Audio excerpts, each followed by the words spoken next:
this experience possible while we're out there on the reserve today. Now we are starting our journey here in the Little Ituri Forest. A lot of animals use some really great camouflage to protect themselves, usually some sort of highly contrasting color or stripe pattern, or maybe a combination of both, so they can be a little bit tricky to spot, but we'll definitely stay on high alert and see what's hiding out in the forest. Looks like we've got an okapi out there on your right hand side. Okapi are very deceptive with those black and white striped legs, making them look just a little bit like a zebra, but they're actually going to be the only living relative of the giraffe, which we know because of their skull structure is nearly identical, just a little bit smaller. You're going to find one of our greater kudu down below here as well. Greater kudu are going to be some of the largest antelope in the world. We can tell this is a female because she has no horns on their head, but a male greater kudu's horns are going to grow to be about 6 feet in length. Pretty crazy since it pretty much doubles them entirely in height. Back to that okapi super quickly. We mentioned they're relatives of the giraffe. Another good way we can tell is their prehensile tongue. Prehensile just means they can grab things with it. They're really funky though. They'll use them to clean off their eyes, ears, and even inside of their noses. If you're bored, it is a great YouTube search to go and check out. There's a bongo heading back right behind this tree here on your right. Bongo are beautiful. They're actually the only forest antelope in the world where males and females both have horns on their head. Males are much darker in color and they'll get darker as they age. But we've also got one of our black rhino here on your left as well. Black rhino are the smallest of the African rhino. They'll weigh in at just about 3,000 pounds when they are fully grown. Of course, he's facing away from us, so you can't really see that triangular shaped upper lip either. But it is going to be prehensile as well, a great way to differentiate black rhinos from white rhinos that also live out in Africa. You'll see some more of those bongos scattered about here as well, and some more of those greater kudu here too. Now, that black rhino is going to be a solitary creature, so seeing one here alone is not all that unusual, as opposed to those antelope that tend to be herding animals that will stick together in larger groups. Another good way to help protect themselves a little bit better. Rhinos don't actually have any natural predators in the world. The only predators they have are us humans, unfortunately. Black rhinos are critically endangered. There's only about 6,000 of them left in the world due to things like habitat loss and poaching. It's pretty crazy that rhinos, though, are poached for their horns, since rhino horns are made up of one of the most easily found resources in the world. It's going to be something we call keratin. It's the same thing that makes up our very own hair and fingernails. So every rhino's horns might look a little bit different. That's because they'll file them just like we do with our own nails against things like rocks and trees to make them look the way they want and think it looks best. Now we are heading out of the Little Ituri Forest here, and that means we are heading down onto the Safi River. Keep those eyes peeled out here for shadows under the water. That just means there's some hippos around. You'll also find some pink-backed pelicans out there hanging out with some of our hippos.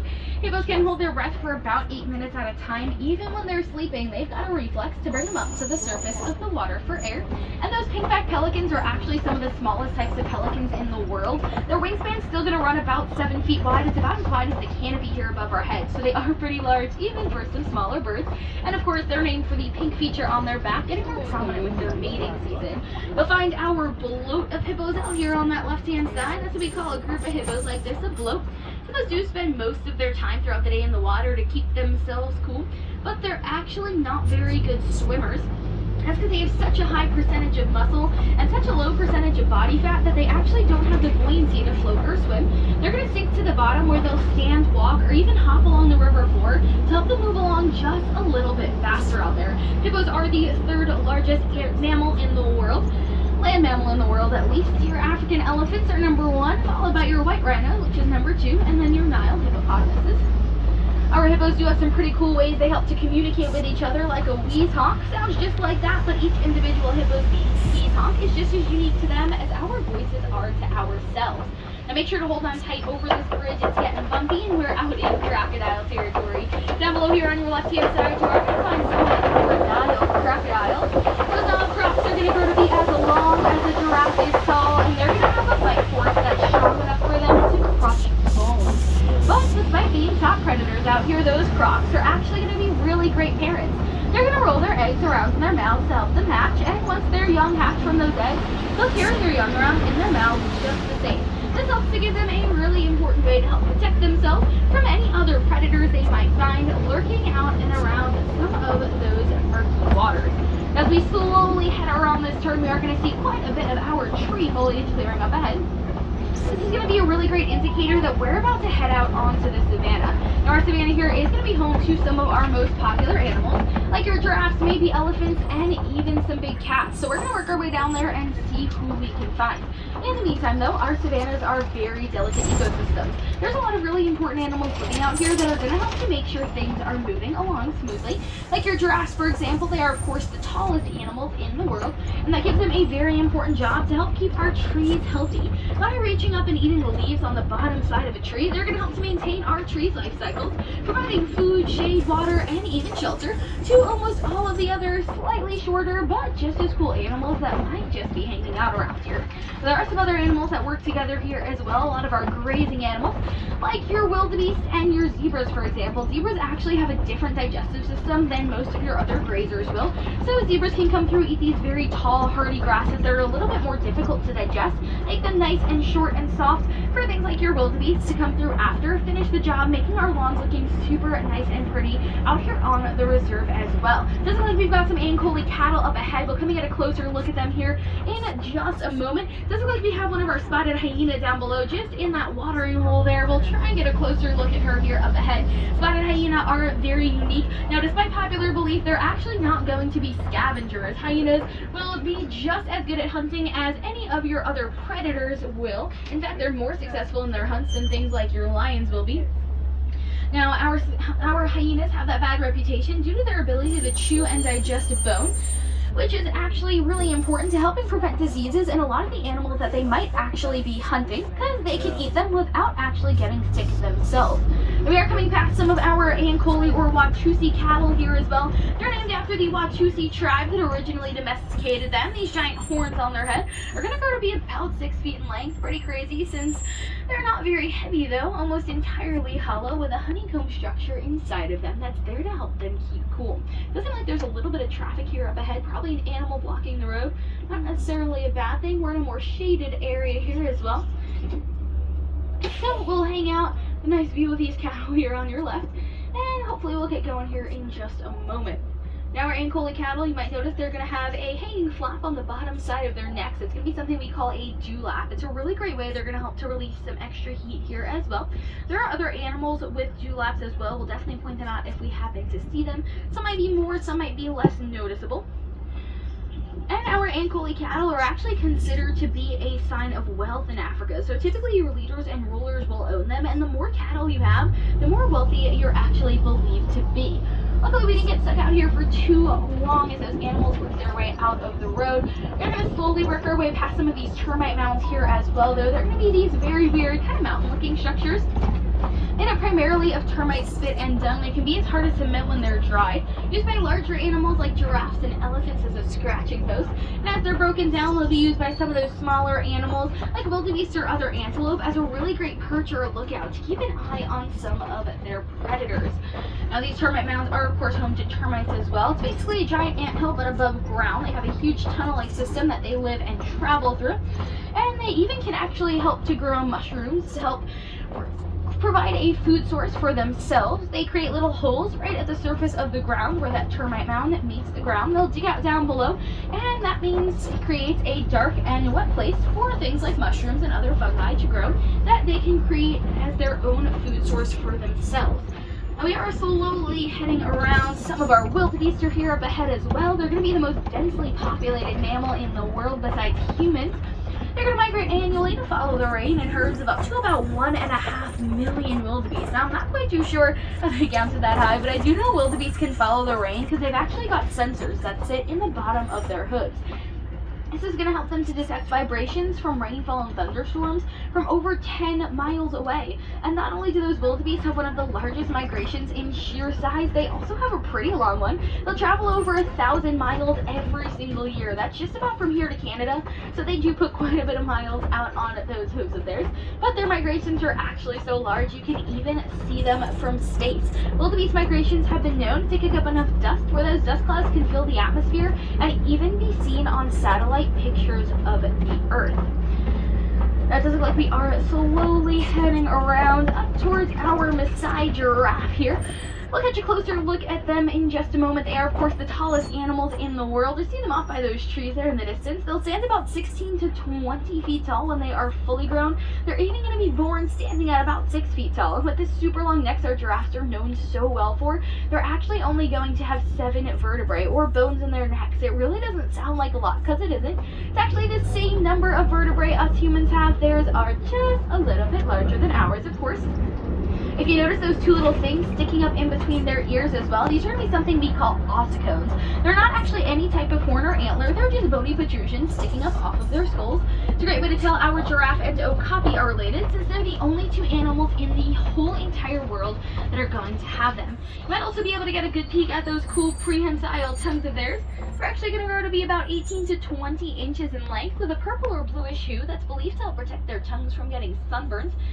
That's because their digestive system only works properly if they actively use them throughout the entire course of the day. You're also going to have some Patterson's eland here on your right. They're the largest antelope in the whole entire world. Let's talk a little bit more about them in just a second. But those giraffes, like we said, their digestive systems only work properly if they actively use them throughout the entire day. So your giraffes eat for about 99.9% of the day, and they only rest for about 30 minutes, usually in small spurts of 2 to 3 minutes at a time, mostly while they're standing up.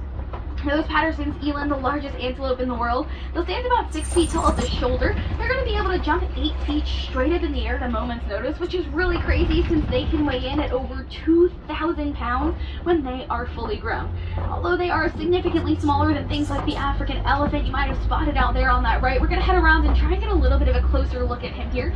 Our elephants are, of course, the largest land mammals in the world. You might see him flapping his ears out there, a great way they help to keep cool. Elephants can actually release about 15 degrees, cool themselves down by 15 degrees just by flapping their ears like that. If we get a closer look, you might even be able to see some ridges on the outer edges of their ears. Those are actually going to be the massive blood vessels that keep that cool blood moving to help them release some extra heat as well. Of course, he's in the worst possible spot back there. No good side profile on him. We might be able to see him as we head over this bridge though, but we are still in elephant territory as well, so hopefully we'll have some more opportunities to find some more of those elephants too. Now, our elephants, we can tell they're African elephants because of their ears. They'll actually be shaped like the continent itself of Africa. He is really in the worst spot possible out there. Hey, what the heck? Now, our elephants, though, they are actually going to be afraid of bees despite their size. That's because they have really sensitive skin, and getting stung by a bee would hurt them quite a lot. They're really smart, though, and actually have a really great memory, so they can recognize the sound of a bee buzzing, notifying the rest of their herd if they're traveling in one that there's bees in the area, so they know to stay clear until those bees are gone and it's safe for them to return. Now, speaking of herds of elephants, we only saw one male out there all by himself. It may seem really sad and lonely. I promise it's not, though. It's entirely normal. Herds of elephants typically consist of females and their babies. So as your males get older, where they no longer need their herds and moms for protection, they'll head off onto their own, traveling by themselves, living a solitary lifestyle. You might see some tuft marks in that red clay here on your right, and red clay acts as a really great resource for our elephants as well. It kind of acts as a multivitamin for them, containing a bunch of extra vitamins and minerals that might help to fulfill some nutritional gaps that could just exist within their diets. Our elephants do eat about 300 pounds of food every single day. Their diets consist of a lot of grass, brush, leaves, trees, and even quite a bit of fruit. Our elephants' diets, though, are actually part of what makes them so incredibly important. If you remember coming out onto the savannah, we mentioned animals like your giraffes keep our trees healthy. And our elephants are actually going to be considered pollinators. I know that sounds really crazy. You think of a pollinator, you might think of a bee or a bug. But our elephants are migratory animals. They're going to travel far distances throughout the year, and they're actually not able to digest any sort of a seed. So when our elephants go to the bathroom, they'll be replanting already fertilized seeds, helping to maintain not only their food sources, but the food sources of almost every single one of the other animals that might just be living out there as well.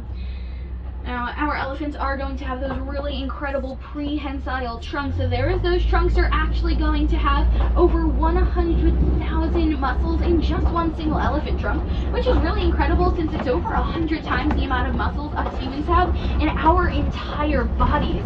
Those trunks are used for some really incredible things. They can shake a tree to knock the fruit off the top, even if they can't reach it themselves, or they can even knock a tree down entirely to access food sources that are just a little bit too far out of their reach. Now, we are slowly heading around to our watering hole here. Come to check out our flamboyant of greater flamingos. These greater flamingos are going to be the lightest pink of the flamingos. They'll be born with gray feathers that will slowly come out over the course of about 6 months to a year. And that pink is simply going to come with time. It comes with something called beta carotene in their diets. Their diets do consist primarily of shrimp and brine. So yes, the same thing that makes your shrimp pink is actually the same thing that makes our flamingos pink. And if you happen to see any of those flamingos out there standing on one leg, it's a great way they help to thermoregulate themselves or control their body temperatures. They're going to lift that leg up, hold it close to their body, and the closer they hold that leg to their body, the more heat they can actually hold onto. Now, speaking of thermoregulation, we are heading around here to our mud pits or mud wallows, and mud does also act as a really great natural cooling agent or resource for a lot of our animals. Acts as a great natural sunblock cooling agent, and it's exceptionally important for animals like those elephants, acting as a really great natural insect barrier, helping to protect their skin from things like those bees that they are so afraid of. As that mud hardens, it creates a coating that's too thick for a bee stinger or any sort of other stinger, like that of a mosquito or a fly, to access the skin directly. So there's going to be a water buck way out in the distance there. I'm really hoping we'll get a closer look at those water bucks because they are super adorable. They've got little heart-shaped noses on them. They're actually named for how much time they spend around water. They've been known to make their homes inside of watering holes or around watering holes, and they can stand in those watering holes for hours on end to better protect themselves from predators that might not be willing to step out into that water to try and hunt their prey. We're going to keep those eyes peeled as we head out here. Some of our animals have some great camouflage. It could be a little bit tricky to spot out there. It does look like there might be some cheetah way back out there. Hoping as we continue along further ahead, we'll be able to get a little bit of a closer look. Cheetahs are going to be the fastest there in the animals in the world. There we go. They're going to reach speeds of about 65, some topping out at over 75 miles an hour. Now, cheetahs are going to be the smallest of the large cat. If you were able to notice, they actually do have black tear stain-like lines under their eyes. It's going to act as really great natural or built-in sunglasses for our cheetah, helping them to reflect light while they're out hunting during the day. You might see some of our other cheetah in between these last couple of trees here as well. Nice and slow so everyone can try and catch a little bit of a better peek at them. Now, our cheetah have adapted to hunt during the day because while they're really fast and really great at catching their prey, being so small, they're not super powerful. So they definitely struggle to fight off some larger predators like hyenas, painted dogs, and maybe even your lions that might come out at night to try and steal their food from them. As we head up to our Kopi Rock, it does look like we've got one of our white rhinos out here on that left-hand side. White rhinos are going to be the largest of the rhinos. It's actually one of our babies, part of our species survival program. Talk a little bit more about that in just a moment or two. Mom's probably, there we go, not that far behind. Now, our white rhinos are the largest of the rhinos. They can weigh up to about 6,000 pounds when they are fully grown. They're also the only sociable rhino in the world as well. They'll travel in herds or crashes, as we call them. These crashes are typically family units that stick together throughout their whole entire lives. White rhinos do have pretty poor vision, though. They can only see clearly about 3 to 5 feet directly in front of them. Anything beyond that is pretty tough for them to spot. They do have a pretty great sense of hearing, though. Each of their individual ears move in all sorts of different directions. They know everything that's going on around them all at once. But as we head around our Kopi Rock here, it does look like we found our pride of lions. Our lions are going to rest for just about 20 hours a day. They don't necessarily sleep the whole entire time, but they do conserve their energy for when they go out hunting at night. At least your females do. Your males stay back and protect their young and territory. You might notice there our male's mane is much darker in color than the rest of his coat. It's a really great way to tell how old our lions are. As they get older, their manes will get larger and darker. And it's a really good way to guess who's in charge of the pride as well, as typically your oldest and wisest lion is going to be top cat. Now, if you happen to be here tonight around sundown, make sure to keep those ears open. If you think you're hearing a lion's roar, you very well might be. Those roars can actually be heard from over 5 miles away. So make sure to keep those ears open, stay on high alert, and you might actually have a very special moment here at Animal Kingdom tonight as well. Now, there could even be some animals living out in those Kopi Rocks, even if we can't see them, like our pancake tortoises. They're these flat little tortoises living in all little nooks and crannies of those Kopi Rocks, and they've even got sharp spikes on the outer sides of their shells to help better protect themselves from things like the lions that might be hanging out up there as well. You'll find the rest of our Crasher white rhinos out here on that right-hand side as well.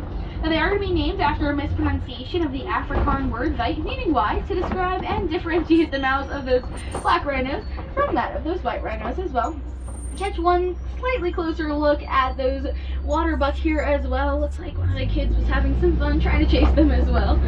That's okay though. We are going to slowly work our way around. We are going to come check in on our local farmer at the warden's post here too, as we come past a small nest of some ostrich eggs. You might see them there on that right hand side. I don't think I saw any ostriches out there today.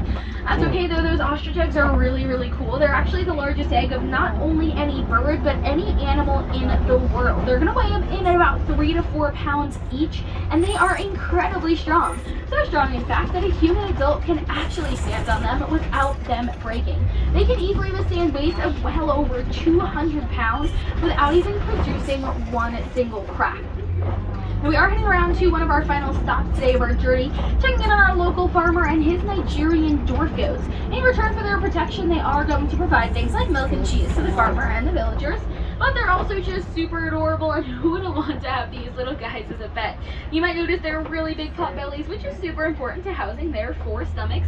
That's right, you heard me, 4 stomachs. I know, I'm jealous too, it must be nice. And if you notice that yellow triangular box there on that front lawn, that's actually going to be something that we call a bee fence. Now, if you remember we mentioned earlier that our elephants are afraid of bees, and at one point in time, not too long ago, elephants and farmers, they didn't have a very good relationship. Elephants would accidentally stampede through farmland, destroying crops. It didn't make those farmers too happy, and it didn't always end too well for those elephants. But about 5 or 6 years back, some incredible scientists accidentally discovered that our elephants were afraid of bees, and thus we found an awesome solution to this problem. So now we can line our farmlands with those bee fences. It's a really great way to help protect the crops and the livelihood of the farmer, but also, of course, those incredible elephants that we've seen out there today as well. Unfortunately, here our time is beginning to come to a close, but there are some super great and easy ways that even you at home can help to protect our incredible animals, like recycling your old electronic devices. Those devices are actually going to contain a mineral called coltan, and coltan mining poses a huge threat to habitat loss for animals like our okapi, even our elephants, and our black and white rhinos. So just by bringing those devices back to your local electronics store is actually a super simple and easy way to help save a lot of those incredible animals, especially if those devices are no longer being used, and even more so if they no longer work. Just bring them back to that electronics store and let them know you want to recycle them, and they'll be able to help you out. Unfortunately, it does look like our time is just beginning to come to a close. Now there are 2 really great walking trails here today though that definitely head over to check them out and get a closer look at some really cool animals here today. You might even find some other animals we've spoken about, like our zebras. They've got Grevy's zebras over at Gorilla Falls, as well as pancake tortoises. We spoke about them living in those Kobe rocks with our lions out here as well. Now, both of our walking trails are going to be closing at 6:30 p.m. tonight. Once again, they'll be closing at 6:30 p.m. That is just about, never mind. They're closed. I didn't realize how late it was. I'm sorry, guys. Well, if you're ever heading back to Animal Kingdom, definitely go and check out the walking trails if you haven't already. Time flies when you're having fun, I guess. Now, we should be getting up to that unload dock here in just a minute, but if you do want to help out some of those animals, like for any of those souvenirs that might have a Disney Conservation Fund tag on them, if you're going to take something home anyway, might as well help out those animals in the meantime. But once again, I do want to thank you so much for joining me today. Once again, my name is Kirsten from New York. I hope you had a wild time out there, learned something new about your favorite animals, or maybe found a new favorite animal. For my Wilderness Explorers here on board, this has been the Simba One. And if you've got any questions, or you just like to chat and say hi, come to my window. It is quite literally always going to be open for you. For my friends over on your right, watch your hands, arms, feet, and legs. Yours are sliding open. Watch your head and step. Have a great day out there, everybody.